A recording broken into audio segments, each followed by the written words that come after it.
కడప జిల్లా వీరబల్లి మండలంలో ఓ చిరుత కలకలం సృష్టిస్తోంది.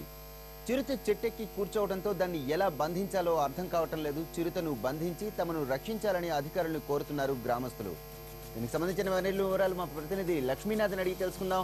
లక్ష్మీనాథ్, ఈ పులి కలకలానికి సంబంధించిన డీటెయిల్స్ ఏంటి?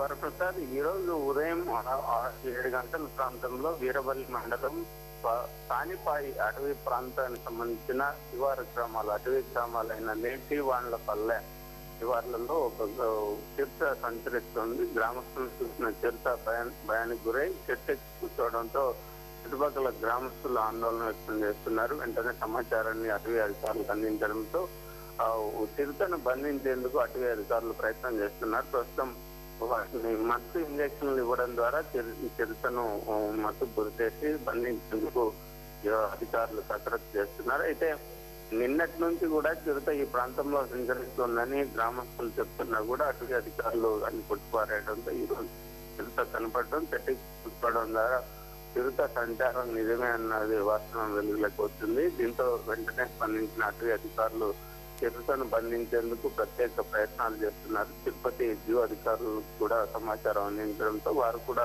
ప్రత్యేక బోన్ ను ఏర్పాటు చేయడం ద్వారా చిరుతను బంధించేందుకు ప్రయత్నాలు సాగిస్తున్నారు. అయితే చిరుతను దరిదాపుల్లోకి వెళ్లేందుకు కూడా అవకాశం లేని పరిస్థితుల్లో ఎలా చిరుతను బంధించాలన్న ప్రయత్నాల్లోనే అధికారులు నిమగ్నమైనారు. దీంతో గ్రామస్తులు కూడా గత కాలంగా చిరుతలు ఈ ప్రాంతంలో సంచరిస్తున్నాయన్న ఆందోళన వ్యక్తమవుతున్న నేపథ్యంలో చిరుతలు సంచారాన్ని అడ్డుకోవడంతో పాటు చిరుతలు ఈ ప్రాంతానికి రాకుండా చూసేందుకు అధికారులు ప్రయత్నాలు చేయాలని, ప్రత్యేకంగా ఫెన్సింగ్ ఏర్పాటు చేయాలని అధికారులను కోరుతున్నారు. ప్రస్తుతానికైతే చిరుతను బంధించే ప్రయత్నాలు కొనసాగుతున్నాయి. వరప్రసాద్.